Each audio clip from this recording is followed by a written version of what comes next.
ગામના લોકોને એમ કે અત્યાર સુધી ગાંડા થયા છીએ, આ એક ગાંડ પણ વધારે હારો, જે થાય જોઈ લઈ. બધાએ પોતાનો હાથ આપ્યો છે, ભગવાન કૃષ્ણએ પણ હાથ આપ્યો છે અને ગોવર્ધનને ઉઠાવ્યો છે. કૃષ્ણે કહ્યું બધાની નીચે આવી જાઓ, ગાયો, વાછરડાઓ, ગોપજનો, ગવાલ બાલ. ટચલી આંગળીએ ગોવર્ધનને ઉઠાવ્યો છે.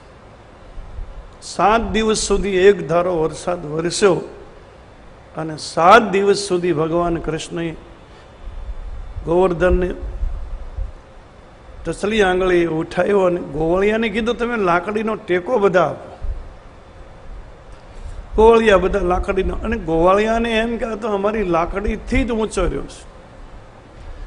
લાકડીનો ટેકો આપીને ગોવળિયા કે કનૈયા હવે તું હાથ લઈ લે, વાંધો નહીં, હવે તું લઈ લે, અમારો લાકડી છે. અને ભગવાને આમ સેજ નીચે હાથ કર્યો એટલે વળી પાછો પર્વત, લે કનૈયા લે, આ તો પડશે. પરમાત્માએ તો બધાને જશ આપ્યો છે, ઉઠાવ્યો છે તો કૃષ્ણે ગોવર્ધન. પણ કૃષ્ણ કે એમ તમે બધા લાકડી પકડી રાખો ને, એમ થાય ને અમે ઉઠાવ્યો છે, મેં એકલાએ નહીં. કર્મ બધું પરમાત્મા જ કરે, પણ જીવાત્માને પરમાત્મા જશ આપે, આપણને ભગવાન જશ ભાગી બનાવે. બાકી મારીને તમારી કોઈ હેસિયત ન હોય, કોઈ તાકાત ન હોય, કોઈ શક્તિ ન હોય, આપણે કાંઈ કર્મ નથી કરી શકતા. જેટલા સારા કર્મો છે, સત્કર્મ છે, એની પાછળ પરમાત્માનું જ બળ હોય. આપણને તો પરમાત્મા એમાં નિમિત્ત બનાવે, આપણા નામ લખાય છે. પરમાત્મા જીવાત્માને જશ આપે, પ્રતિષ્ઠા આપે, મહત્તા આપે.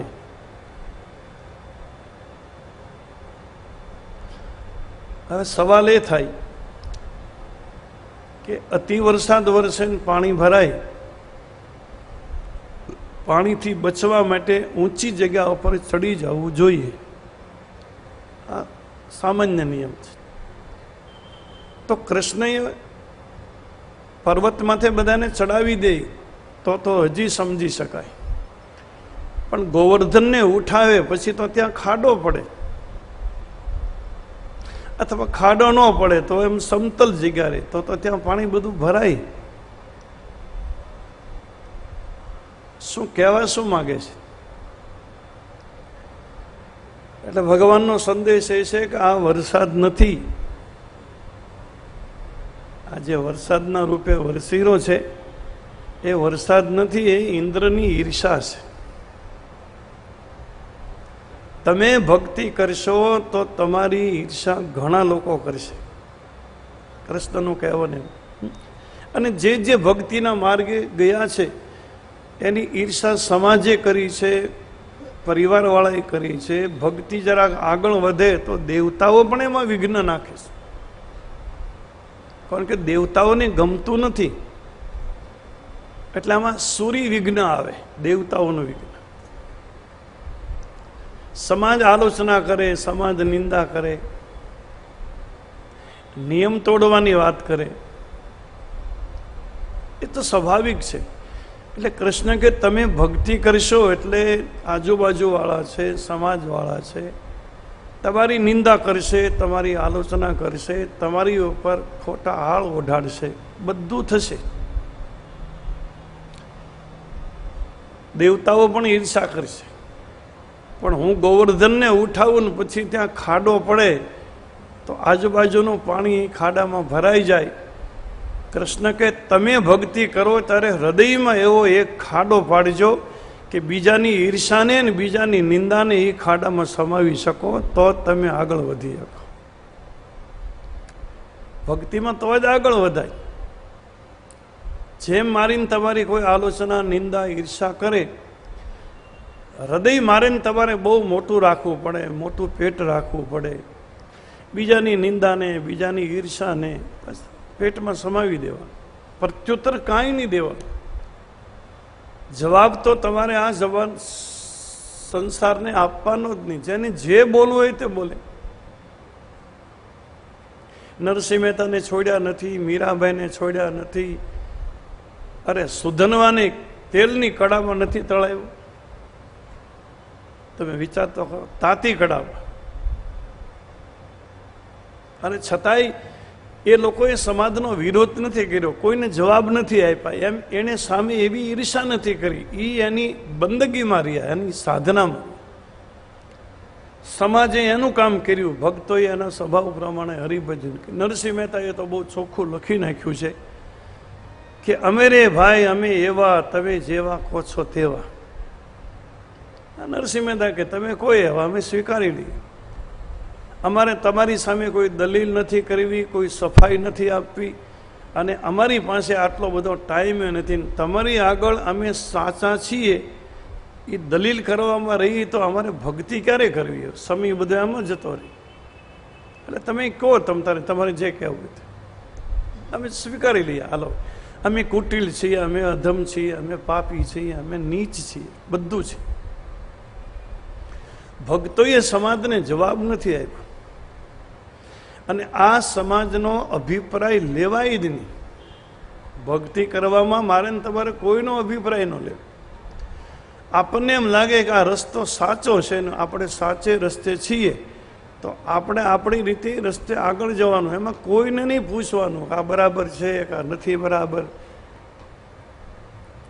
કારણ કે સમાજનો અભિપ્રાય મારા ને તમારા અસ્તિત્વને મિટાવી દે. એક ચિત્રકાર હતો ને, બહુ સરસ ચિત્રકાર હતો, અને બહુ સારું ચિત્ર બનાવ્યું. એને એક સ્ત્રીનું ચિત્ર બનાવ્યું, પણ આબેહૂબ બનાવ્યું. હમણાં જેને એ ચિત્ર બોલશે, એટલે સ્ત્રીનું ચિત્ર બનાવી અને એ ચોકમાં મૂક્યું. એટલે બધા લોકો ભેળા થઈ ગયા. એટલે પેલા ચિત્રકારે બધા લોકોને એમ કહ્યું કે મને તમારી રુચિની ખબર નથી કે તમને શું ગમે છે કે શું નથી ગમતું. મેં મારી રીતે ચિત્ર દોર્યું છે, પણ આ ચિત્રમાં તમને ક્યાંય ખામી દેખાય તો ત્યાં સે ટપકું કરજો, એટલે હું બીજે દિવસે સુધારી લઉં. જ્યાં તમને સુધારા કરવા જેવું લાગે તો સે ટપકું કરજો. આમ બીજો બધા વિનંતી કરીને ચિત્રકાર ઘરે ગયો. સવારે ચિત્રકાર ચોકમાં આવીને જોયું ને તો ચિત્ર નહોતું, એકલા ટપકા જ હતા. આ સમાજને ટપકા કરવા સિવાય બીજું કંઈ કામ જ નથી. ચિત્ર આખું ખલાસ થઈ ગયું, ચિત્ર રહેવા ન દીધું. ટપકા કરતા કરતા કરતા આખું ચિત્ર. એટલે અભિપ્રાય અહીંયા કોઈનો લેવાનો નહીં, કોઈને પૂછવાનું નહીં. અને હું તો કહું કોઈને વાતે નહીં કરવાની. આપણે જે કરતા હોય, ભજન કરતા હોય, સાધના કરતા હોય, બંદગી કરતા હોય, એ તો જેટલી ગુપ્તતામાં થાય ને એટલી જ એની અસર વધારે. અને બીજાને શું પૂછવાનું હોય, બીજાને શું ખબર હોય તો આપણે પૂછવાનું. એ આપણાથી આગળ હોય તો બરાબર છે, પણ હવે એને ખબર જ નથી એની. એટલે મારે ને તમારે આપણી સાધના અથવા તો આપણા ગુરુએ બતાવ્યો હોય મંત્ર, જે સાધના બતાવી, અને એવું લાગે કે ના સાચો રસ્તો છે, તો પછી મારે ને તમારે એ કરાય. બાકી આમાં કોઈને પૂછાય નહીં, કોઈનો અભિપ્રાય નહીં. અને સમાજ તો માને તમને રોડા નાખવા સિવાય કંઈ કામે ન હોય ને. અને ભક્તિમાં તો એવું પણ બને કે આપણા અંગતના તત્વો હોય ને, છેલ્લું વિઘ્ન એવું છે કે આપણા હાડના જે તત્વો હોય ને એ વિરોધ ઊભો કરે. આપણા લોહીના તત્વો હોય ને એ પણ વિરોધી કરે. પણ જ્યારે સાવ અંગતના વિરોધ ઊભા થાય, ઘરમાંથી જ વિરોધ ઊભા થાય ને, ત્યારે એમ માનવું કે હવે પરમાત્મા બહુ દૂર નથી, પરમાત્માને પહોંચી જવા એવા છીએ. આ આખરી વિઘ્ન છે, આ છેલ્લું વિઘ્ન છે. અને ભક્તિ મારીને તમારી આમ નામ સાચી હશે, અથવા તો ભક્તિની રફતાર ચાલુ હશે, તો મારું ને તમારું ભજન એક દી પાકશે ને, તો એની અસર એવી થશે કે શરૂઆતમાં જે વિરોધ કરવાવાળા છે ને એ પાછા મારીને તમારી સેવા કરશે. જો મારું ને તમારું ભજન સાચું હોય અને આપણે સહન કરી ગયા છીએ, એ ભૂમિકાને વટાવી ગયા છે. વાવાઝોડું આવ્યું, આંધી આવી, ઈર્ષાની, નિંદાની, આલોચના, એ ખોટા છે ને, દંભી છે ને, પાખંડી છે ને, એમાં આ બધું આવે છે. પણ એ તોફાનમાંથી હું તમે પસાર થઈ જાય હરિભજન કરતા કરતા. તો એક ભૂમિકા એવી આવે કે જે આપણા વિરોધ કરતા હોય ને એ પછી આપણી સેવા મળે કરવા. પ્રતિકૂળ જે પ્રવાહો છે એ બધા અનુકૂળ થાય. પેલી ગની દહીવાળાની ગઝલ છે, મારો હાથ જાલીને લઈ જશે, મારો હાથ જાલીને લઈ જશે, મારા શત્રુઓ જ સ્વજન સુધી દિવસો જુદાઈ ના જાય છે, દિવસો જુદાઈ ના જાય છે.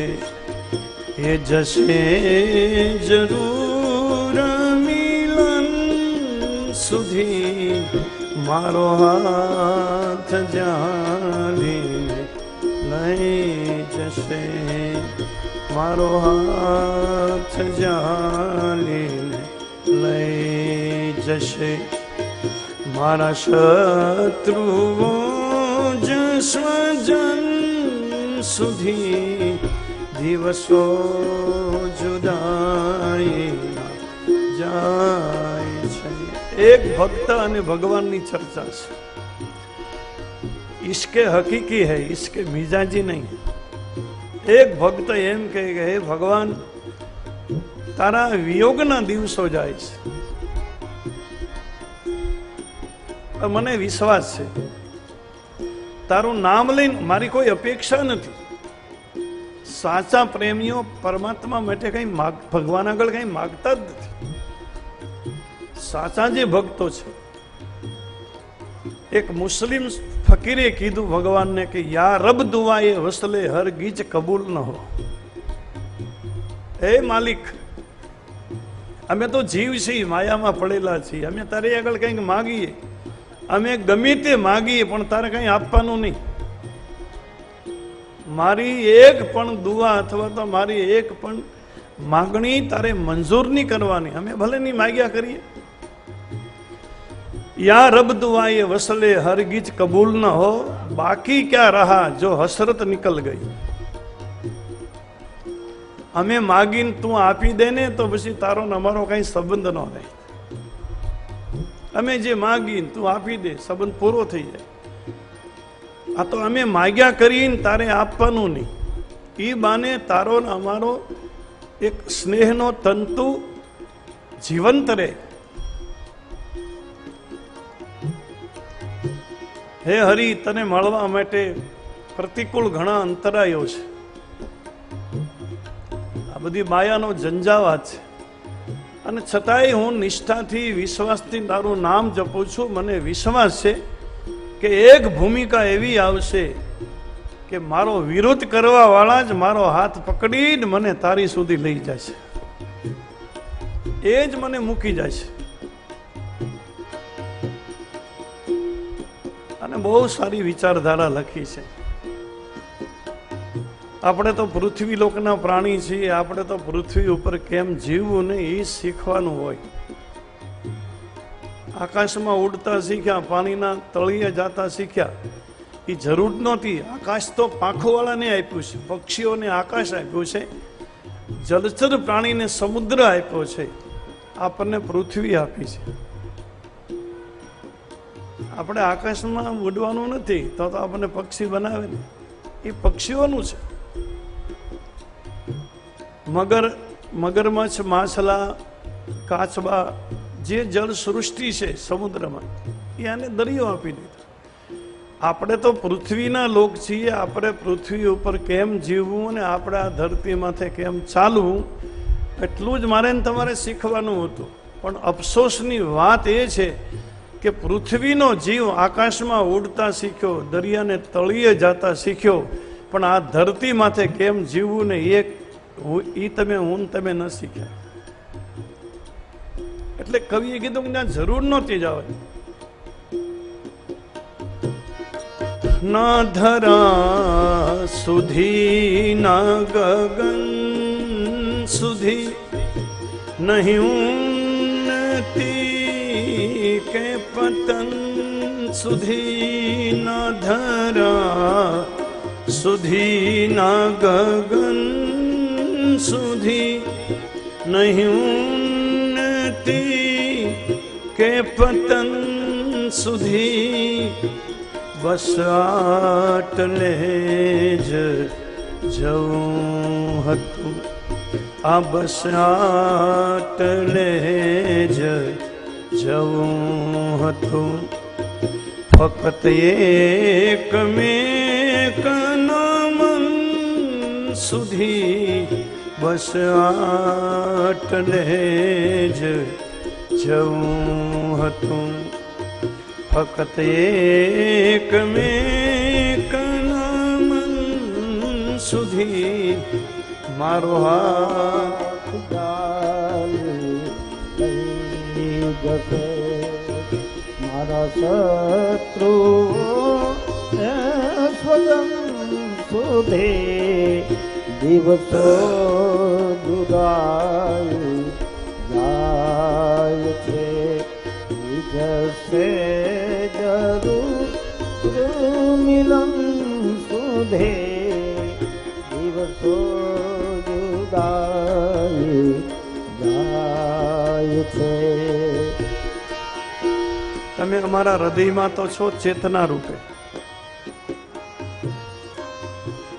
હું પ્રાર્થના એ કરું છું, હે હરિ, જો તમે કરુણા કરતા હો તો હૃદયમાંથી પડદો હટાવી અને મારી નજરની સામે આવો, મને દર્શન આપો, સાક્ષાત્કાર કરો. કારણ કે અમે તો રાંક છીએ, અમે ગરીબ છીએ, અને તું અમારું જવાહીર છે બાપ, તું અમારી જીવન મૂડી છે, બીજો અમારી પાસે કઈ છે. તમે રાંક ના છો રતન સમા, જો મળે ન શ્રુઓ ધૂળમાં, તમે રાંક ના છો રતન સમા, જો મળે ન અશ્રુઓ ધૂળમાં, હો કબૂલ અરજ આટલી, હો કબૂલ અરજ આટલી, તો જાઓ હૃદયથી નયન સુધી, હો કબૂલ અરજ આટલી, તો જાઓ હૃદયથી નયન સુધી, મારો હાથ જાળી લઈ જશે મારા શત્રુઓ સ્વજન સુધી, દિવસો जुदाई ढूंढ उजड़े हुए लोगों में वफा के मोती तारे वफादारी ना मोती जोता होय तारे मानवता ना मोती जोता होय तारे खानदानी ना मोती जोता होय तो कोई दया बस्ती में चला जा झुग्गियों में चला जा जो झोपड़पट्टी में रहता है एकदम गरीब आदमी उजड़े हुए लोग हैं उसमें मिलेगा ढूंढ उजड़े हुए लोगों में वफा के मोती ये भी मुमकिन है कहीं खराबों में मिले अब के बिछड़े हम ख्वाबों में मिले जैसे सूखे हुए फूल किताबों में मिले શું આ ગઝલકારની દર્શન તમે દ્રષ્ટિ તો જુઓ ગની દહીંવાળા એણે એમ કીધું કે નાના માણસો આગળ તમે જજો ત્યાંથી તમને મળશે મોટા માણસો પાસે કાંઈ નહીં મળે ભલે આપણને એમ થાય મોટા માણસનો પરિચય ને ઓળખાણ, મોટા માણસની ઓળખાણ આપણને કોઈ ઉપયોગી ન થાય. બહુ મોટું ઝાડ હોય ને, વડલો ને બહુ મોટું ઝાડ હોય, એની નીચે તમે બીજું ઝાડ રોપો, બીજો છોડ રોપો ને, એ છોડ કોઈ દી મોટો ન થાય, વધે નહીં, કારણ કે ઓલા મોટા ઝાડનો ઓછાયો પડે અને વધવા ન દે. એમ બહુ મોટાની પાસે રહીને એના ઓછાયા પડે આપણી માથે, એટલે આપણો કાંઈ વિકાસ ન થાય. અને બીજી રીતે આપણે સમજીએ તો મોટા માણસોનું આપણે ધ્યાન રાખવાનું, એ આપણું ધ્યાન ન રાખે, એ તો આપણી સમજણ ફેર છે. તમે બહુ કિંમતી કપડાં પહેરો, 10,000 રૂપિયાનો સૂટ પહેરો, 10,000ની સાડી પહેરો, એ સાડી આપણું ધ્યાન ન રાખે, આપણે સાડી ન રાખવું પડે. કે આને ક્યાંય ઘડી ન ભાંગી જાય, અને દાગ ન પડે, અને કડચલી ન પડે. હા, 10,000નો સૂટ પહેરો ને, એ સૂટ આપણું ધ્યાન ન રાખે, આપણે એનું ધ્યાન રાખવું પડે. એમ બહુ મોટા માણસો સાથે સંબંધ હોય ને, ધ્યાન આપણે રાખવાનું, એ આપણું ધ્યાન ન રાખે. એની કરતાં તો હેન્ડલૂમના તમે ખાદીના કપડાં પહેરો, સાદા કપડાં, એ કપડાં ફાટી જાય ત્યાં સુધી અંગ માથે રહે, અને એટલું જ નહીં, ફાટી ગયા પછી મારા તમારા ઘરમાં લૂછવાના કામમાં આવે, અથવા તો રસોડામાં મસોતાના કામમાં આવે, અને અંતે એને બાળી નાખો ને એની રાખ થાય તો એ મારા તમારા હેઠા વાસણ સાફ કરે. નાના માણસો ઠેઠ સુધી કામ લાગે, મોટા માણસો કામ ન લે. ગણીએ એવું બતાવ્યું, તમે રાજ રાણીના ચીર સમ, અમે રંકનારની ઓઢણી. તમે રાજ રાણીના ચીર સમ, અમે રંકનારની ઓઢણી. ઘડી બે ઘડી ધરો અંગ પર, એ ઘડી બે ઘડી ધરો અંગ પર. અમે સાથ દેશું કફન સુધી, ઘડી બે ઘડી ધરો અંગ પર. તો અમે સાથ દેશું કફન સુધી, મારો હાથ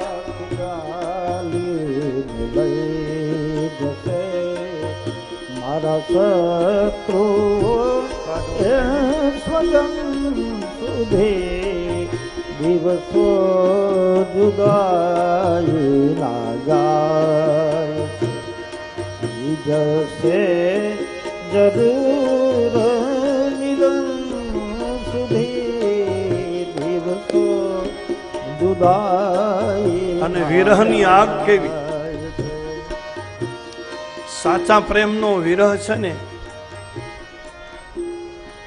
એ અંદર તો બાળે, બીજાને બાળી દે. એક પતિવ્રતા નારીનો પતિ 2 વર્ષથી પરદેશ ગયેલો, અને 2 વર્ષ પછી એ માણસ એના વતનમાં આવે, અને એની પત્નીને ખબર પડી મારો પતિ આવે છે. પવિત્ર માતા હતી, બહુ શુદ્ધ માતા હતી, પતિવ્રતા નારી. પણ એ 2 વર્ષના વિયોગથી એના પતિને મળવા દોડે છે. પણ એની વિરહની આગ એવી હતી કે એ જે રસ્તા પર દોડતા દોડતા જતી હતી, એ માતા, એ રસ્તાની બરાબર અધ વચ્ચે એક નાગણી બેઠી હતી, નાગન. નાગણીનું ઝેર તો કાતિલ હોય, સર્પનો દંશ લીધેલો હજી જીવ હોય તો જીવે, બાકી નાગણી કરડે નહીં, એક કદમ ન જાય. એટલે કવિએ એવું લખ્યું છે કે નાગન બેઠી રાહ મેં ત્યાં બિરહન પહોંચી ધાય. સર્પિણી રસ્તામાં બેઠી ત્યાં ઓલી વિરહાણી સ્ત્રી દોડતા દોડતા ત્યાં પહોંચી ગઈ. नागन बैठी राह में अने बिरहन पहुंची धाई, नागन को भय खा गयो कहीं बिरहन डस न जाए। नागणी एक बाजू हटी गई, एने बीक लागी कि आ कहीं मने करड़ी न जाए। वेदना કેટલી છે, આગ કેટલી છે। અને પવન ને અગ્નિ ને તો સુમેળ છે ને, પવન તો અગ્નિ ને વધારે। છેલ્લી કડીમાં કવિ એમ કહે ગની દયવાળા કે હે હરિ, તારા વિરહની આગ મારા હૃદયમાં એટલી પ્રજ્વલિત હતી અને મને એમ હતું કે બસ હવે શરીર શાંત થઈ જાય, ભગવાન મળશે ની, અંદર હું બળી જઈશ। પણ તે એવી કૃપા કરી કે શ્વાસ બંધ થઈ ગયો મારો, એટલે હવા આવવા જવાની બંધ થઈ। જો હવા આવવા જવાનું શરૂ હોત, શ્વાસોશ્વાસ શરૂ હોત ને તો અંદરનો ભડકો થઈ જાત, પણ એવી તે કૃપા કરી કે મારા શ્વાસ તે બંધ કરી દીધો। આ હૃદયની આગ વધી ગની, ખુદ ઈશ્વરે જ કૃપા કરિયા। હૃદયની આગ વધી ગની, ખુદ ઈશ્વરે જ કૃપા કરી। कोई श्वास बंध करी गयूं, कोई श्वास बंध करी गयूं। हे पवन जाई अगन सुधी, कोई श्वास बंध करी गयूं। हे पवन जाय अगन सुधी, मारो हाथ जाणीने लई जशे। मारा शत्रु के स्वजन शुभे, दिवसो जुदाई ना जाय छे। जसे जरूर मिलन सुधे, दिवसो जुदाई ना जाए। ભક્તિ એક ખુમારી છે, ભક્તિ તો એક નશો છે।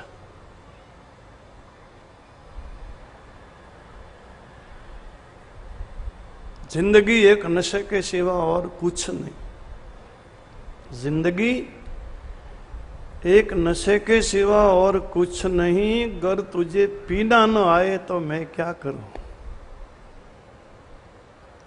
लोग कहते हैं मुझको शराबी, मैं शराबी नहीं, मैं उन्हीं सा लड़खड़ाता हूं।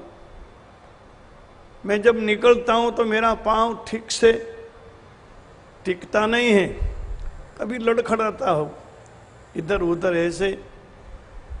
तो लोग कहते हैं शराबी निकला, शराब पी के निकला। मैं कहता हूं मैं शराबी नहीं हूं, मैं शराबी नहीं। लोग कहते हैं मुझको शराबी, मैं उन्हीं सा लड़खड़ाता हूं। मेरी रग रग में है नशा भक्ति का, तेरी समझ में न आए तो मैं क्या करूं। जिंदगी एक नशे के सिवा और कुछ नहीं। अगर तुझे पीना न आए तो मैंने मांगी थी दुआ मस्जिदों में जाकर कि जो मैं चाहता हूं वो मुझे मिले। मैंने मांगी थी दुआ मस्जिदों में जाकर, जो मैं चाहता हूं वो मुझे मिले। मेरा फर्ज मैंने पूरा किया, अगर खुदा भूल जाए तो मैं क्या करूं। मेरा फर्ज मैंने पूरा किया। શું ભક્તિનો કેવી ભૂમિકા કેટલી ઊંચી છે। અરે મારો ભાવનગરનો નાઝીર એમ કહે કે સ્વમાની છું વીણ આવકારે ત્યાં નહીં આવું। ભગવાનને કહી દીધું તારું ઘર ગમે એવું સારું હોય ને તારી ગમે એવી જાહો જલાલી હોય, પણ આવકાર વગર હું તારી ઘરે સામેથી ન આવું, તું બોલાય તો આવું। કેટલી મોટી વાત કરી। આમ આપણે કોઈ દી હાથે કરીને ઉપર જાય, રેર કેસમાં કોઈક જતું હોય સુસાઇડ કરી, હા, નહીતર ઉપર જવાની કોઈને ઉતાવળ ન હોય, ઓઈલો બોલાવે ત્યારે જ જાય। એ બી જ વાત કરી કે હું સ્વમાની છું, વીણ આવકારે ત્યાં નહીં આવું, અગર તું દઈ શકે તો મને ધરતી પર ગગન દેજે, ખુશી દેજે જમાનાને, મને હરદમ રુદન દેજે, અવરને આપજે ગુલશાન, મને વેરાન વન દેજે. તારે દેવું હોય તો મને ધરતીમાંથી આપી દે ની, તારે જ આપ. ખુદા આટલી વિનતી તુને છે નાઝીરની, ખુદા આ આટલી વિનતી તુને છે નાઝીરની, રહે બધાથી અણનમ શીશ, મને એવા નમન દેજે. હું નમસ્કાર કરું અને છતાં હું નમું નહીં, એવી મને ખુમારી રહે. એટલે એક પ્રકારનો ગરુર રહે, એક સાત્વિક આમ આમ આમ આ અભિમાનની વાત નથી, એક ગૌરવની વાત છે, ગરુરની વાત છે. અંગ્રેજીમાં જેને માટે પ્રાઉડ શબ્દ વપરાણો, ઈગોની, ઈગો નોટ, પ્રાઉડ. હા, સુતીક્ષ્ણ માણસ રામની આગળ માગે, અસ અભિમાન જાય જન ભોરે, મેં સેવક રઘુપતિ પતિ મોરે. એ ભગવાન મને અભિમાનથી ભરી દો. લક્ષ્મણજી ચોંકી ગયા. આ એક મળ્યો અભિમાન માગવા વાળો, બાકી તો બધા હવે એમ જ કે અભિમાનને હરો, અભિમાનને હરો. અને સુતીક્ષ્ણ એમ કે અભિમાન જાય જની ભોરે, મને એવું અભિમાન કાયમ રહે. કેવું કે રામ મારા માલિક છે ને હું રામનો દાસ છું, આ મને હંમેશના માટે. એટલે આને ગરુર કહેવાય, ગૌરવ કહેવાય. આ તમોગુણ પ્રધાનની વાત નથી, આ કોઈ લૌકિક અભિમાનની વાત નથી, પણ એક આત્માનું બળ રહે કે અમે દીન નથી, અમે લાચાર નથી, અમે નિરાધાર નથી. અમારો માલિક બહુ મોટો છે, મારો ભગવાન મારો સ્વામી છે, આ દુનિયામાં મને બીજા કોઈની પડી નથી. એક એ પ્રકારની એક હિંમત અંદરથી, એક હોંસલા રહે, જેને પ્રાઉડ કહેવામાં આવે. નાઝીરની એવી વાત છે, ખુદા આટલી વિનતી તુને છે નાઝીરીની, રહે બધાથી અણનમ શીશ, મને એવા નમન દે છે. એટલે ભક્તોની આખી તાસીર જુદી છે. અને ભક્તિ તો, અને ભક્તિ છે ને એ કંઈ આમ ભિખારીપણું નથી કે જ્યાં ત્યાં ભગવાનની આગળ માગ્યા કરવું ને રેડ્યા કરવું ને આમ આપણી જાતને જાણે આવું અપરાધી માની લેવી ને અમારો ઉદ્ધાર નથી. વિનમ્રતા આખી વાત જુદી છે. દીનતા તો હોય, અહંકાર ન હોય, બાકી ભક્તિમાં અભિમાન ન હોય, સ્વમાન ભર્યું હોય. ભક્ત અંદરથી સ્વમાની હોય કે એ પરમાત્માને મચક ન આપે, ભગવાનને મચક ન, ખોટી રીતે તો એ મચક જ ન આપે. અને એની ભક્તિનો પ્રભાવ એવો હોય કે પરમાત્માને દોડીને ત્યાં જવું પડે. ઓઈલો ન માગે ને તોય પરમાત્માને આપી દેવું પડે. ઈશ્વરથી એ જીરવાતું નથી, પરમાત્મા એ સહન ન કરી શકે. નરસિંહ મહેતા ગાળો દે પછી હાર આપે, એટલે તમે વિચાર તો કરો. મંડલિક રાજાએ આખી રાત જેલમાં પૂર્યા ને હાથો હાથ હાર મળે તો હું સાચું માનું, નહીતર સવારે તારો શિરચ્છેદ કરું. આ નરસિંહ મહેતા જેલમાં બેઠા બેઠા ભજન કરે. રાત્રે આખી રાત ભજન કર્યા, કંઈ ભગવાન હાર લઈને આવ્યા નહીં. સવારના 5 વાગ્યાનો સમય, 1 કલાકની જિંદગી બાકી. અને નરસિંહ મહેતાએ કીધું કે મને મરી જવાનો કાંઈ ભય નથી, મરી તો એક દી જવાનું જ છે, પણ આ તું બદનામ થા, હું મરું તું બદનામ થા ને એનો મને દુઃખ લાગે, બીજું કાંઈ નહીં. અને હું તને આખી રાતથી મનાવું છું, હે ભગવાન કૃષ્ણ, તને હજી કંઈ મન માની અને મારી વિનંતી તને અસર ન કરી, પણ તને અસર ન કરે, તું 2 માનો ને 2 બાપનો છો, એમ કરીને ગાળ દીધી નરસિંહ મહેતાએ. અને તું 2 બાપનો છો એટલે તારે કંઈ લાજ શરમ ન હોય. અને પછી હાર દિયો અપને કરશે સરસે, મંડ લેખકો મારે મિટાયો. અને પછી હાર લઈને આવ્યો. એટલે ભક્તની એક ખુમારી હોય, પણ ભક્તિના રસ્તામાં વિઘ્નો ઘણા હોય.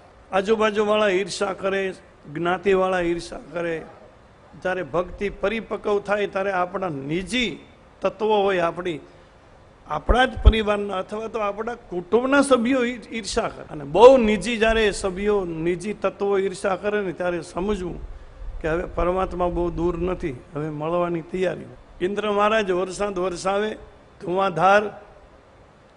7 દિવસ સુધી ભગવાન ટચલી આંગળીએ ગોવર્ધનને ઉઠાવી રાખે. અને ઇન્દ્ર થાકી ગયો વરસાદ વરસાયો. પછી ઇન્દ્રને ખબર પડી કે હું જેને એક ગોપજનનો છોરો માનું છું, એ કોઈ ગોવાળિયાનો છોરો નથી, એ તો સાક્ષાત પરાત્પર બ્રહ્મ છે. અને પછી ઇન્દ્ર મહારાજ સ્તુતિ કરે છે. કૃષ્ણની ક્ષમા માગી, એની સ્તુતિ કરી, હું તમને ઓળખી ન શક્યો, તમે તો ચરાચર જગતના અધિપતિ છો, મને ક્ષમા કરજો. કામધેનુ ગાયને લાવે છે ઇન્દ્ર મહારાજ, અને કામધેનુ ગાયના ચારે આંચળમાંથી દૂધનો શ્રાવ કરાવે અને ગોવર્ધનની ઉપર પયોભિષેક કરવામાં આવે. દૂધનો અભિષેક ગાયના આંચળમાંથી થાય. ઇન્દ્ર મહારાજે સ્તુતિ કરીને કામધેનુના ગાયના આંચળમાંથી દૂધની ધારાઓ છૂટી અને ગોવર્ધન માથે દૂધનો અભિષેક થયો. પછી ગોકુળવાળાને ખબર પડી કે અમે જેને નંદનો છોરો છોરો કહી, જગતનો બાપ છે. કૃષ્ણનું બ્રહ્મત્વ આ પ્રસંગથી પ્રગટ થાય. ગોવર્ધન લીલા સુધી કૃષ્ણને કોઈ ઓળખી શક્યું નથી. નંદ બાબા પણ નહીં, જશોદાય નહીં, ગોવાળિયા વ્રજના ગોકુળના કોઈ લોકોને, બધાને એમ જ હતું આ નંદનો છોરો છે, નંદનો છોરો છે. પણ ગોવર્ધન લીલા થઈને ઇન્દ્રિએ જ્યારે સ્તુતિ કરી ત્યારે બધાને ખબર પડી કે કૃષ્ણ કોઈનો દીકરો નથી, પરાત્પર બ્રહ્મ છે, સચરાચરનો સ્વામી છે, ભગવાન વિષ્ણુ સાક્ષાત છે, નારાયણ. એટલે ભગવાન કૃષ્ણનું ઐશ્વર્ય. હવે આમાં એક પ્રશ્ન છેલ્લો બાકી રહ્યો કે ટચલી આંગળીએ ગોવર્ધનને ઉઠાયો. ટચલી આંગળીમાં બહુ તાકાત ન હોય. કોઈ વજનદાર વસ્તુ લેવી હોય તો આપણા હથેળીથી લઈએ, અથવા તો પહેલી એક બે આંગળી છે, અંગૂઠો છે. પણ ટચલી આંગળીમાં શું તાકાત હોય? કૃષ્ણ ટચલી આંગળીએ ગોવર્ધનને ઉઠાવે. કૃષ્ણ પરમાત્મા છે, એની વાત આખી છોડી દઈએ, પણ આપણે જાણવા માટે આ હોવું જોઈએ. ટચલી આંગળી શું કામ? અંગૂઠો છે એ બ્રહ્મ છે, અંગૂઠા બ્રહ્મ કહેવાય. અને પ્લેનમાં બેસી ને, પ્લેનમાં તમે તો મુસાફરી કરો છો, બધા બેસી જાય, પેલા બેલ્ટ બધા બંધાઈ જાય, વળી એર હોસ્ટેસ બધી સૂચના આપી દે, ઓક્સિજનની ખામી પડે તો ઉપરથી ખોલી નાખજો બટન. પછી બધું આમ બધી સૂચના હોય, મરી જવા સુધીની, કે એવું લાગે તો એ બારીમાંથી છત્રી લઈને કૂદી પડજો. એટલે આપણને તો એમ થાય કે ઉતરી જવા, મરી જવા સુધીની બધી ભલામણ કરે. જાવું શું કામ જોવે? મરવા હાટું જ જવું. પણ પછી પ્લેન એકદમ તૈયાર, પાયલોટ આવી જાય, શરૂ થઈ જાય, અને પછી એનો કોઈ ઉપરી સાહેબ હોય ને, એનો હેડ સાહેબ હોય ને, આવી અને બધું જોઈ જાય. એન્જિન જોઈ જાય, પેટ્રોલ જોઈ જાય, બધી વસ્તુ જોઈ જાય કે ના બધું ઓકે છે. અને પછી નીચે ઉતરીને અંગૂઠો બતાવે, અને પછી ઉપડે પ્લેન. અંગૂઠો બતાવવાનો મતલબ શું? એ એમ કહે છે કે અહીંયા બધું બરાબર છે, વ્યવસ્થિત છે. અંગૂઠો એટલે હવે તમે ભગવાન માથે વિશ્વાસ રાખો કે તમને પરમાત્મા સલામત ઉતારી દે, એટલે એ અંગૂઠો બતાવે. એટલે અંગૂઠો છે પરમાત્માનું. પહેલી જે આંગળી છે અંગૂઠાની બાજુમાં, એ જીવાત્મા છે. જીવ અને શિવ બાજુ બાજુમાં છે. પછી સૌથી મોટી જે આંગળી છે ને, એ તમો ગુણ છે. તમો ગુણ જીવની બાજુમાં જ હોય. આ જીવને તમોગુણી બનતા વાર ન લાગે, એટલે સૌથી મોટી આંગળી છે એ પહેલી આંગળીની બાજુમાં છે, એ તમોગુણ છે. પછી વચ્ચેની આંગળી જેનાથી હું તમે ચાંદલો કરીએ, એ રજોગુણ છે. અને સૌથી છેલ્લી આંગળી ટચલી આંગળી એ સત્વગુણ છે. પહેલી આંગળીથી ટચલી આંગળી દૂર છે. જીવને સત્વગુણી બનતા વાર લાગે, બાકી જીવને તમોગુણી બનતા વાર ન લાગે. પણ ટચલી આંગળીએ કૃષ્ણએ ગોવર્ધન ઉઠાવીને એમ કીધું, તમારે જો ભક્તિ વધારવી હોય તો તમારે સત્વગુણી થવું પડે. તમે રજોગુણી તમોગુણી થાવ તો તમારી ભક્તિ વધે નહીં. જીવનમાં સત્વગુણની વૃદ્ધિ કરો તો જ ભક્તિ વધે. એ બતાવવા માટે ભગવાને ટચલી આંગળીએ ગોવર્ધનને ઉઠાવ્યું. અને પછી તો ભગવાનનું પ્રાગટ્ય બધાને ખબર પડી ગઈ, ગોકુળવાળાને, નંદ બાબાને, કે કૃષ્ણ એ સાક્ષાત બ્રહ્મ છે. આવી બધી લીલા કરતા કરતા ઘણો બધો સમય વીતી જાય છે. કંસ તરફથી ઘણા બધા રાક્ષસો આવે, અઘાસુર ને, બકાસુર ને, શકટાસુર ને, ધ્યાનુકાસુર ને, પ્રલંબાસુર ને, આ બધાય રાક્ષસોનો નાશ કરે, બકાસુર ને બ્રહ્મજની રક્ષા કરે, અને છેલ્લી છે વ્રજ અને ગોકુળની લીલા, એ રાસલીલા છે. યમુનાજીની કિનારે ભગવાન કૃષ્ણ રાધાજીની સંગમાં અને ગોપીઓની સાથે રાસ રચે છે. રાસ ઉપરથી જ રસ શબ્દ છે ને, પરમાત્મા રસરૂપ છે. રસો વેસ, ઉપનિષદોમાં વેદમાં પરમાત્માનું નામ રસરૂપ છે. રાસલીલાનો અર્થ એટલો થાય છે કે જીવ અને શિવનું મિલન. કૃષ્ણની સાથે ગોપીઓ રાસ રમે, આનો અર્થ એમ થાય કે આ જીવ શિવને મળે. અને એ પણ શરદ પૂર્ણિમા એ રાસ થાય, આસો મહિનાની પૂનમ. 12 મહિનાની 12 પૂનમ હોય, પણ એક જ મહિનો આસો મહિનાની પૂનમે શરદ પૂર્ણિમા. નહીતર માક્ષર મહિનો તો હરિરૂપ છે. માસા નામ માર્ગ શિશોહમ, ગીતામાં ભગવાન બોલ્યા વિભૂતિ યોગમાં કે અર્જુન મહિનાઓમાં માક્ષર મહિનો હું છું. માક્ષર મહિનામાં રાસ ન થાય, વૈશાખ મહિનામાં ન થાય, આસો મહિનામાં રાસ થાય. આની પાછળનું દર્શન શું છે? અને આનો જવાબ લેવા માટે આપણે રામચરિત માનસનો સુંદરકાંડ ખોલવો પડે. ભાગવતના કેટલાક એવા પ્રશ્નો એવા છે કે એના જવાબો મને તમને રામાયણમાંથી મળે. એટલે રામાયણ ને ભાગવત એ એકબીજાના પૂરક ગ્રંથ, એકબીજાના પૂરક છે. ઘણા બધા પ્રશ્નોના જવાબો રામાયણમાંથી નીકળે. 12 મહિનાની પૂનમ તો 12 છે, પણ ભગવાન રાસ રચે છે શરદ પૂર્ણિમાએ.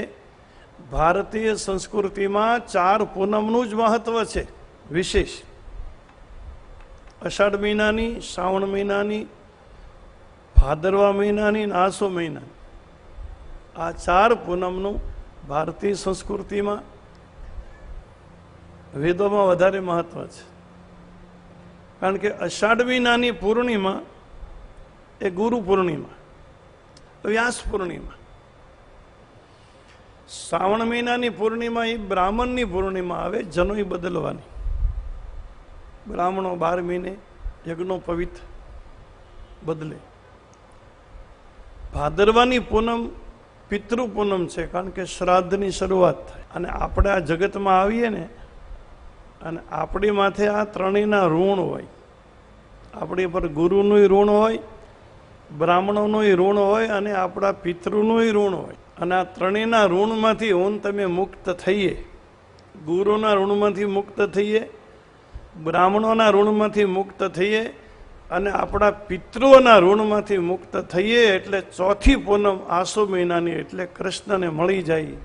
આ જીવને શિવને મળવું હોય તો આ ત્રણેયના ઋણમાંથી મુક્ત થવું પડે. સુંદરકાંડમાં 2 ચોપાઈમાંનો જવાબ છે. હનુમાનજીની જે મંડળી છે સીતાજીની શોધ કરવા ગયા, હનુમાનજી સીતાની શોધ લઈ આવ્યા છે. પછી મિત્રો સાથે ભગવાનની આગળ આવે છે. એટલે ભગવાન રામ, લક્ષ્મણજી, સુગ્રીવ બધા બેઠા છે. આખું વરંદ આવ્યું એટલે પ્રણામ કર્યા. હનુમાનજી તો જગત દૂર હતા, પણ ભગવાને જાંબવાનને પૂછ્યું, તમે બધા આવી ગયા, તમે બધા કુશળ છો? કુશળતા પૂછી છે. ત્યારે જાંબુવાને જવાબ આપ્યો કે ભગવાન તમે કુશળતા પૂછો છો, પણ જીવ કુશળ ક્યારે હોય કે જે જીવ માથે તમારી કૃપા થાય એ જીવ કુશળ.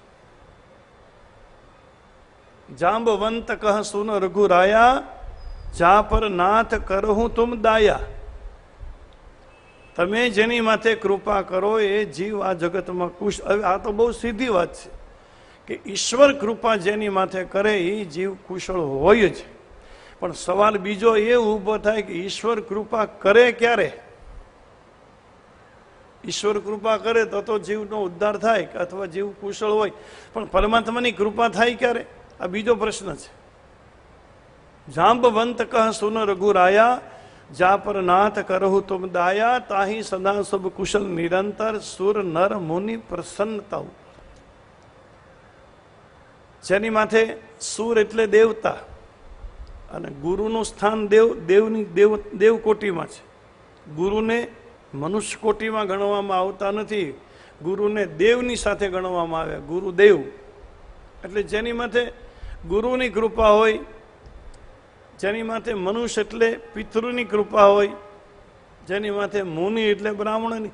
એટલે આ બધાના ઋણમાંથી, જો કે ગુરુના ઋણમાંથી કોઈ મુક્ત થાય જ નહીં, પણ ગુરુએ જે બતાવ્યો છે રસ્તો અથવા તો જે સાધના મને તમને બતાવી હોય, જે મંત્ર આપ્યો હોય, એ ગુરુના કહેવા પ્રમાણે મારીને તમારી સાધના ચાલતી હોય તો ગુરુની પ્રસન્નતા, ગુરુ રાજી થાય, એના ઋણમાંથી મુક્ત થાવ. બ્રાહ્મણોને પરિતોષ કરવાના, બ્રાહ્મણોને રાજી કરવાના, જે રીતે બ્રાહ્મણો સંતુષ્ટ થાય. કારણ કે બ્રાહ્મણનું ઋણ છે, આપણા જન્મ પહેલાથી બ્રાહ્મણની જરૂર પડે અને મૃત્યુ પછી એ પડે. બ્રાહ્મણોને તમે સંતુષ્ટ કરો. અને પિતૃ, આપણા પિતૃને કોઈ પિતૃ નડ, હું તમને એક બીજી વાત કરું, ભૌતિક સંપત્તિ, સંસારની સંપત્તિ પિતૃ રાજી હોય ને પિતૃના આશીર્વાદ હોય ને તો જ મળે. આપણે પૈસે ટકે, ચોખ્ખી ભાષામાં કહું, પૈસા ટકે જો સુખી હોય, આર્થિક રીતે હું તમે સુખી હોય ને કાંઈ તકલીફ ન હોય, તો એની પાછળ મારીને તમારી મહેનતનું ફળ નથી, બીજા કોઈની કૃપા નથી, આપણા પિતૃની જ કૃપા છે. પિતૃ કૃપા કરે ત્યારે તમને સંસારની સંપત્તિ મળે. એટલે પિતૃ નડે છે એટલે ભાગવત કરવી છે ને પિતૃને મોક્ષ, એવી કોઈ વાત જ નથી. ભાગવત કથા પિતૃની પ્રસન્નતા માટે કરવાની છે. પિતૃ આપણા રાજી થાય, પિતૃ આપણા પ્રસન્ન થાય. અને પિતૃ કોઈ દી નડે નહીં. આપણે આપણા સંતાનોના ને એના સંતાનોના આપણે પિતૃ નહીં થાય. આપણા દીકરા ને એના દીકરા ને એના દીકરા, આપણે એના પિતૃ જ કહેવાયશું ને. તો શું આપણે આપણા સંતાનોને હેરાન કરીએ, આપણા સંતાનોને આપણે નડીએ? એટલે કોઈ એમ કહેતું હોય કે ભાઈ પિતૃ પીડા, ઠીક, એને તકલીફ હશે કદાચ કાંઈક, અથવા એની કોઈ અપેક્ષા હોય, આપણને એને સુખી કર્યા હોય તો આપણને સુખી કર્યા પછી પિતરોની એક અપેક્ષા હોય કે એવું કોઈ ભગવત કાર્ય થાય, એવું કોઈ ધર્મ કાર્ય થાય જેનાથી અમને શાંતિ થાય. એટલે ભાગવત કથા એ પિતૃની પ્રસન્નતા માટે કરવાની છે. બાકી હેરાન થઈને આપણા કરેલા કર્મ છે, આમાં પિતૃને નિમિત્ત બનાવતા નહીં. આપણે કર્યા હોય તો આપણે ભોગવવા પડે ને, બીજું કોણ ભોગવી દે? એટલે પિતૃ તરફથી કોઈ નથી. પણ આવા જે કાર્યો છે, આવા ભગવત કાર્યો, ભાગવતની કથા, એ તો એનો આશીર્વાદ છે. પિતૃનો જ આશીર્વાદ હોય, એની ઈચ્છા હોય, ભગવાનની કૃપા હોય ને આ બધું પિતૃ પ્રીત્યાર્થે કરવામાં આવે, એ એના ઋણમાંથી મુક્ત થવા જેવું છે. એટલે આ જીવને કૃષ્ણને મળવું હોય તો 3 પૂર્ણિમાની નીચેથી પસાર થવું પડે, મુક્ત થવું પડે.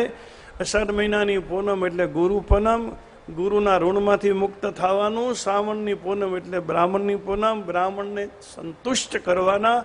અને ભાદરવાની પૂનમ એટલે પિતૃ પૂનમ, પિતૃ રાજી થાય, પિતૃ પ્રસન્ન થાય એવા સત્કર્મ કરો. અને આ 3 પૂનમમાંથી હું તમે પસાર થાય પછી સીધા આપણે આસો મહિનાની પૂનમે, શરદ પૂનમે જાય, ત્યાં મને તમને કૃષ્ણ મળી જાય. જીવ અને શિવનું મિલન કઈ રીતે થાય એનું સીધું દર્શન રાસલીલા.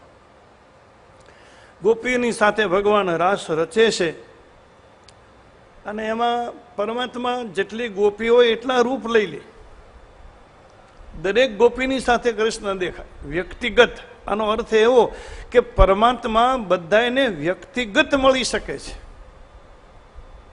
સમૂહમાં તો ઠીક, પણ અહીંયા ભગવાન આ જેટલો મારો અધિકાર છે કૃષ્ણ ઉપર એટલો તમારો છે, એટલો એક નાના બાળકનો છે, એટલો મૂર્ખનો છે, એટલો હાથીનો છે ને એટલો કીડીનો છે. ઈશ્વર ઉપર બધાયનો હક છે અને ઈશ્વર દરેક જીવાત્માને સ્વતંત્ર રૂપમાં મળી શકે છે એવું બતાવવા માટે અનેક રૂપ લઈ અને દરેક ગોપી સાથે એક એક કૃષ્ણના દર્શન મને તમને કરાવ્યું છે કે હું બધાયનો છું, બધાય મને મેળવી શકે છે, હું બધા માટે પ્રાપ્ય છું, હું બધા માટે સુલભ છું, કોઈ માટે દુર્લભ નથી. અને એમાંય ભગવાન જીવને મહાનતા આપે ને. એક ગોપીને કાંધમાંથી બેસાડી કૃષ્ણે રાસલીલામાં, એટલે ગોપીને સહેજ અભિમાન આવ્યું કે બીજી બધી ગોપી કરતાં હું વધારે પ્રિય છું.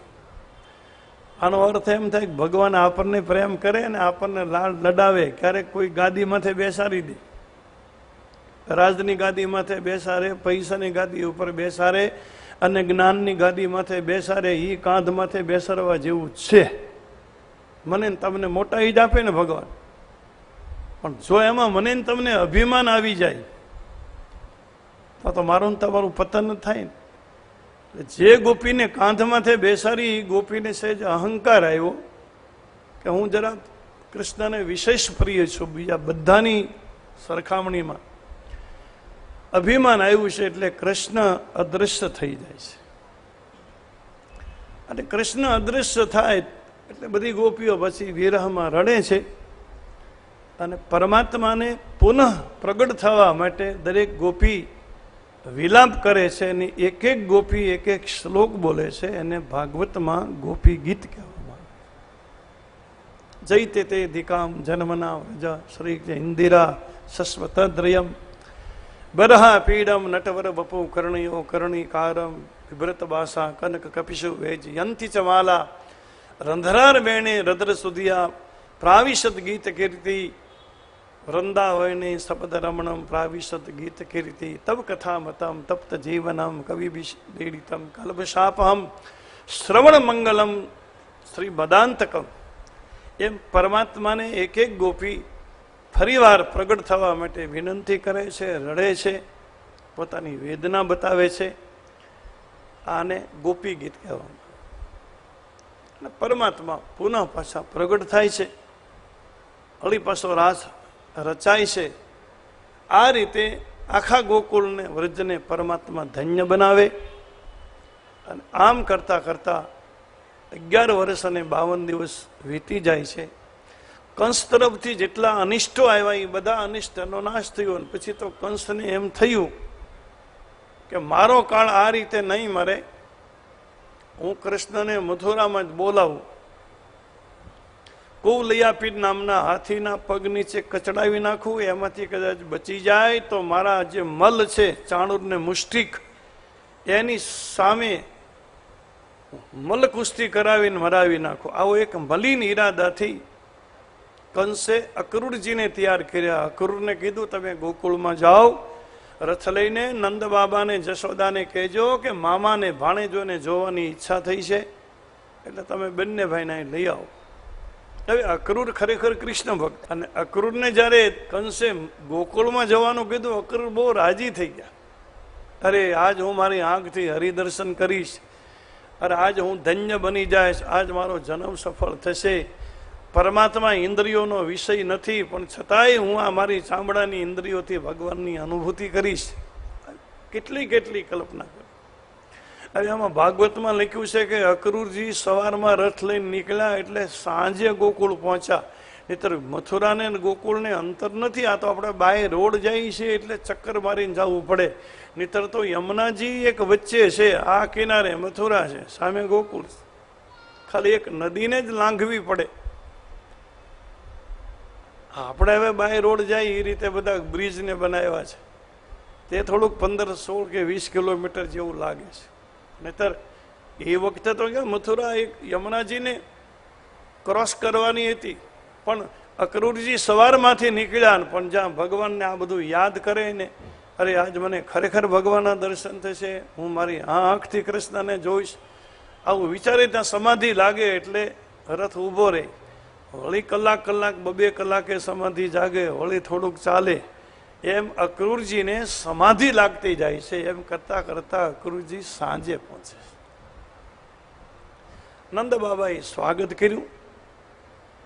નંદ બાબાએ વસુદેવજીના બધાના ખબર અંતર પૂછ્યા, બધા કુશળ છે. અને પછી અક્રૂરે આવવાનો હેતુ બતાવ્યો કે મને કંસે મોકલ્યો છે અને કંસની ઈચ્છા છે મારે ભાણેજોને જોવા છે. હવે નંદ બાબા તો બહુ સરળ, પણ જશોદા માતાએ જ્યારે વાત સાંભળી એટલે જશોદાને રડવાનું શરૂ થયું. અરે મારે લાલાને કેમ મોકલવો, અરે અમે આટલે દૂર છીએ તોય કંસ અમને હેરાન કરે, મારો કૃષ્ણ ત્યાં જશે, બલરામ જશે, અને માતાની કલ્પના તો બધી ભયંકર જ હોય. જશોદાજી રડે. ગોપીઓને જ્યારે ખબર પડી ગોકુળની કે અક્રૂર કૃષ્ણને લેવા આવ્યા છે, ત્યારે ગોપીઓએ કીધું કે એનું નામ અક્રૂર પાડ્યું કોણે? અમારી આગળથી અમારા કૃષ્ણને લઈ જાય ને એને ક્રૂર કહેવાય, એને અક્રૂર ન કહેવાય. એનું નામ જ ખોટું હોય પાડ્યું છે. કૃષ્ણ સાંજે આવે ને જશોદાજીને રડતા જોયા ને પછી કૃષ્ણે જશોદાજીને શાંત કર્યા થોડીક દલીલો કરીને કે માં તું શું કામ ચિંતા કરે, હું ક્યાં એકલો જવાનો છું? અરે મારી સાથે દાઉજી છે, મારા મિત્રો છે, નંદબાબા છે, ગોપજનો છે. હું એકલો જતો હોઉં તો તને ડર લાગે. અને માં તું રોજ ગાયો ચરાવવા મોકલી દે, અમારે ક્યારેક બહારગામ જવાનું મન થાય ને, અમને ક્યારેક ફરવાનું મન થાય ને. અને હું ક્યાં કાયમ માટે જાઉં છું, 2-4 દી પૂરતો જાઉં છું. થોડી જરા મથુરા મેં તો માં જોયું જ નથી, મથુરા કેવું ગામ છે, કેવી નગરી છે, લોકો વખાણે છે. એટલે 2-4 દી જરા ફરી. અને મામા બોલાવે છે અને ન જાય તો મામાને ખોટું લાગે. આવું બધું કૃષ્ણ જશોદાને સમજાવે. રાત્રિ નિર્ગમ થઈ, સવારે બધાએ સ્નાન સંધ્યાથી પૂજાથી પરવાર્યા. અક્રૂરજીએ રથને તૈયાર કર્યો. જશોદાજી તો બહુ રડે. જશોદાજીને તો આમ બેશુદ્ધ બની જાય છે. જશોદાનો પ્રેમ તો એ તો પ્રેમ મૂર્તિ. અને આપણે તો એમ કહી શકાય કે કૃષ્ણ ને રામ તો યુગે યુગે આવે, કારણ કે ગીતામાં બોલી ગયો સંભવામી યુગે યુગે. કૃષ્ણ ને રામ બે દુર્લભ નથી, મને તમને દરેક યુગમાં મળે, પણ કૌશલ્યા ને જશોદા જેવી માં બધા યુગમાં ન હોય. 50 યુગ વીતી જાય ત્યારે એકાદી માં આ ધરતીમાંથી એવી આવે. રામ ને કૃષ્ણ સુલભ છે, જશોદા દુર્લભ છે, કૌશલ્યા દુર્લભ છે, એ ના મળે. મોઢે બોલું માં, ત્યાં તો સાચે નાનપણ સાંભળે. માં શબ્દ બોલે. અને માં છે ને એ તો મહાકાવ્ય છે. આ જગતમાં પૂર્ણ તત્વ 2 જ છે, એક પરમાત્મા અને બીજી માં. આ 2 પૂર્ણ તત્વ, બાકીના બધા અપૂર્ણ તત્વ. પૂર્ણ એને કહેવાય જેનામાંથી ગમે એટલું લઈ લ્યો છતાં જેનામાં કોઈ ખામી ન આવે, અને જેનામાં ગમે એટલું ભેળવી દો તો જેનો કંઈ વધારો ન થાય. સમુદ્રમાંથી 1 લોટો પાણીનો ભરી આવો તો સમુદ્રમાં કંઈ ખામી ન આવે, અને તમારા મટકામાંથી 1 લોટો ભરીને દરિયામાં નાખ્યા હો તો એમાં કાંઈ વધારો ન થાય. આને પૂર્ણતા કહેવાય. ઈશ્વરમાંથી 14 બ્રહ્માંડનું સર્જન થાય. બ્રહ્માંડ નિકાયા નિર્મિત માયા રોમ રોમપતિ. ઈશ્વરના શ્રી અંગમાંથી બ્રહ્માંડોનું સર્જન થાય, છતાં ઈશ્વરના સ્વરૂપમાં કોઈ ખામી ન આવે. અને મહાપ્રલયમાં બધા બ્રહ્માંડો ભગવાનની અંદર ભળી જાય તો પરમાત્માના શરીરમાં કાંઈ વધારો ન થાય. માં બાળકને જન્મ આપે તો બાળકને બધાય અંગ હોય. જેટલા માતાને અંગ હોય, હાથ, આંખ, નાક, કાન, ચરણ, જેટલા માતાને અંગ છે ને એટલા જ અંગવાળા બાળકને જન્મ આપે માં. અને છતાંય માતાના અંગમાં કોઈ ખામી ન આવે, માતાનું કોઈ અંગ ઓછું ન પડે. એના જેવું જ બાળકને એ જન્મ આવે, છતાંય માતાના સ્વરૂપમાં કંઈ ખામી ન આવે. એટલે આ જગતમાં પૂર્ણ 2 તત્વ છે, એક મા તત્વ અને બીજો પરમાત્મા તત્વ. અને દરેક ઘરમાં પરમાત્મા વ્યક્તિગત રીતે રહી શકે એમ હતો નહીં.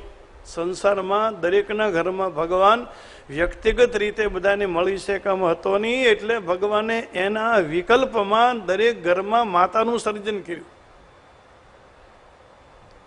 પરમાત્મા માં બની અને બધાના ઘરમાં રહે છે. દરેકને માં મળે છે. માં પરમાત્માનું સ્વરૂપ છે. અને માં તો ભગવાનથી મોટી છે. કૌશલ્યા રામથી મોટા નહીં હોય, જશોદા કૃષ્ણ કરતા મોટા નહીં હોય, દેવકી માતા કૃષ્ણ કરતા મોટા ન હોય. એટલે મોટામાં મોટું તત્વ માં છે, ભગવાન એનીથી નાનો છે.